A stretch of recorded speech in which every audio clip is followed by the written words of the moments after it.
This video will cover several of the topics and themes that will be assessed in the upcoming test on proportion, percentages and fractions.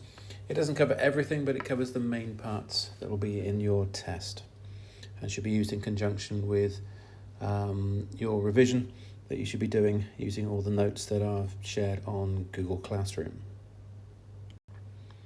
So first of all, you want to see if a relationship is proportional. So your information could be presented in different ways. For example, you could have information presented in a proportionality grid. We've seen many of these. They kind of look something like this, where you have maybe 6 boxes like this. You'll have 2 relationships, maybe A and B. And it could be that the variable A has maybe a number like 15, and 15 is proportional, or is possibly proportional to, say, the number 3 for B. And then A's value, when it is, say, 25, B's value would be, let's say, maybe 5. So say this was the information you were given in the table, and you would say, is it proportional or not? Well, you can clearly see here that 15 is 3 multiplied by 5, and 25 is 5 multiplied by 5. So the multiplied by 5 is the same thing. So yes, this is a proportional relationship.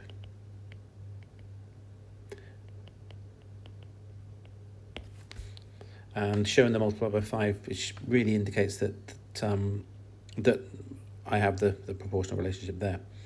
Now we might have something like this, maybe another grid. This time here, I'm just going to put the numbers in, and maybe I've got something like, I don't know, 20 and 10, and 30 and 12.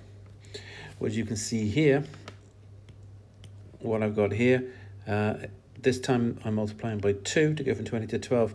But if I'm from 10 to 20. But if I'm going from 12 to 30, I'm not going to be multiplying by 2. I'm going to be multiplying by, multiply by 2 point something. I could actually work it out by just doing 30 divided by 12 on the calculator, and that gives me 2.5. So it's actually 2.5 times as big. So clearly then it's not the same relationship. So you would state that this is not proportional.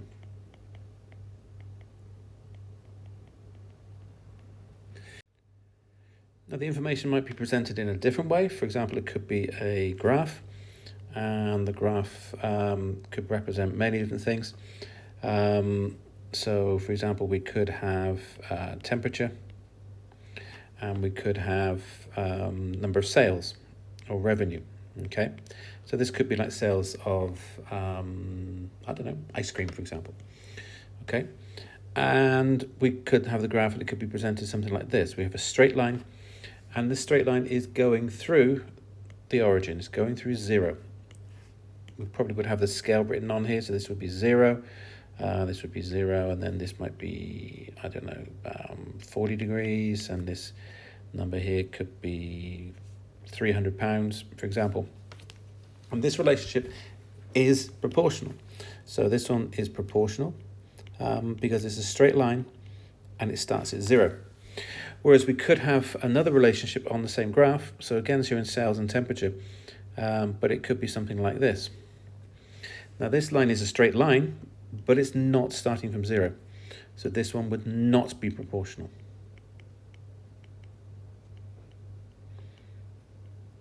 So that's 2 different ways of identifying whether things are proportional, from the grid or from a set of axes. Now, using the proportionality grid, you can actually work out missing proportionalities, missing figures. So if we look at an example here, I'm going to do a simple grid here, and I'm going to say that maybe this number is 24, and the number underneath will be something like 8.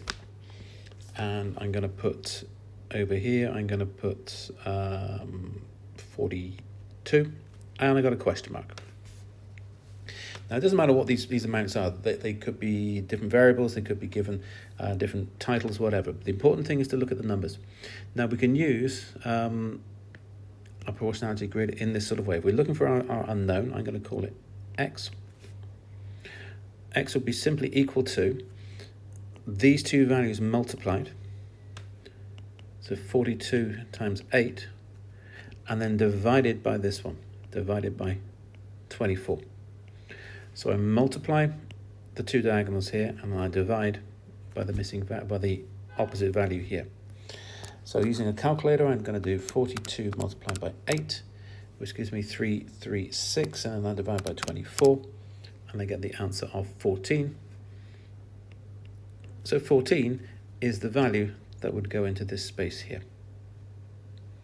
Now, it's not the only way you can use the grid, because as you should know, we could have a simpler relationship. Let's look at one like this. And then maybe, let's say that this is 5, and this one is, say, 30. And then if I say, okay, so this one is 2.5, what is the missing value this time? And this one's easier, because what you can actually see is that this value here is 6 times this. So I could say, well, let's make this value 6 times this. You could also look at it and go, well, look, this is half of this one, so this is going to be half of this one. So whichever way you do it, if you do, you can either do the 6 times 2.5, and that's going to be 15, or you could do just 30 divided by 2, which is also equal to 15. So either of those numbers, those answers are both the same. Either of those methods would give you the number that would fit into here. Now, moving on to percentages, we could have a question which asks or states that an item has a 12% discount. We could say, for example, it might be a television. Okay, there's my little television there. Give it a funny little aerial and a couple of little legs. So it's an old school television, so it's got these little knobs and dials on the side, and maybe a tiny little speaker. So it's like television back from the old days. Now, it's 12% discount, and the original cost, so the original cost or the original price, let's say that is £250. Okay, and I want to know the new cost, the new discounted price.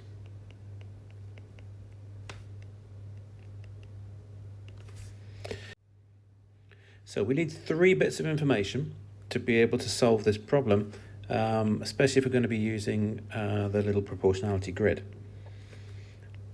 It looks like we've only got 2 pieces of information from the question, because we've got 12% and we've got £250, but you've got to remember the £250 is the original cost.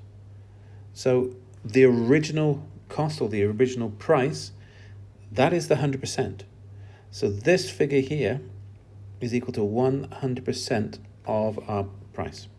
So I now have 3 bits of information.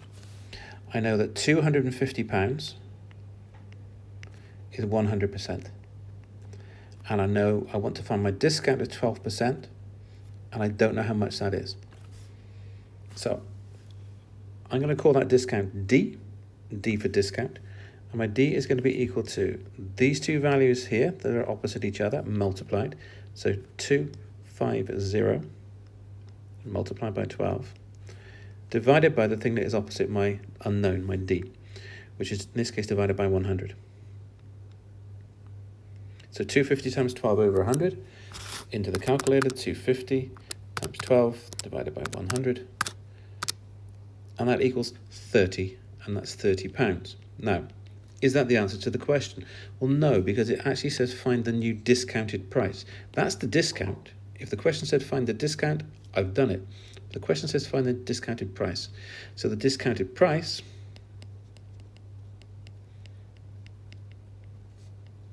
we have here will be the £250 was the original price minus the £30, which is £220. That's the discounted price. Now, there is a way of working this out directly from the grid here, but when you do that, the grid will be different. Do you know how to do that? Let me leave you that one as a problem to work out. Can you work out the grid so that you can actually just go straight to 220, not having to work the 30 out and then taking it away? There is a way of doing it. See if you can work it out yourself. Let's look at a different problem now, again with percentages. Let's just say, let's pick a t-shirt. So I'll do a little t-shirt thing here. And let's say that the t-shirt is reduced. So the reduction in the cost of the t-shirt is, let's say, £5. And that is from a price of, let's say, £37. It's quite an expensive t-shirt. And I want to know, what is the percentage discount? Discount. Percentage discount or percentage reduction. So again, I need 3 bits of information. I can only see 2 numbers here. I can see £5, which is how much it's reduced by, and from the price of £37. Well, if it's from £37, that's my original price. So my £37 is my 100%. Now I have 3 bits of information. Let's look at the grid. Put some values in, and I know that £37 goes with 100%, and £5 goes with my discount, which I'm going to call D. I don't know what that is. Then I've got my grid. I can clearly solve the question. So D will be equal to these 2 multiplied together, divided by this one. So that works out to be 5 multiplied by 100 divided by 37. Why have I put 35? I don't know. 37. There you go. So that's going to be 5 multiplied by 100. That's 500 divided by 37 on the calculator, and it gives me an answer of 13.5 to 1 decimal place percent. So it's a 13.5% discount. So with all of these sort of questions, you need 3 bits of information, and then you can do your grid, and then you can solve them. And the key thing is identifying what is 100%. 100% would be the normally the original price, the original amount, the thing that you started with, and then there's a reduction or an addition done to that. And having mentioned addition, just think about it. How would you do an addition to the cost of something? Maybe it's a VAT question where you're adding on 5%. How would you do that? How would that be different from this? Okay, you've done these before in class, so have a look at your notes if you think you need a reminder on that. See if you can work out a question where you can actually increase by a certain percentage.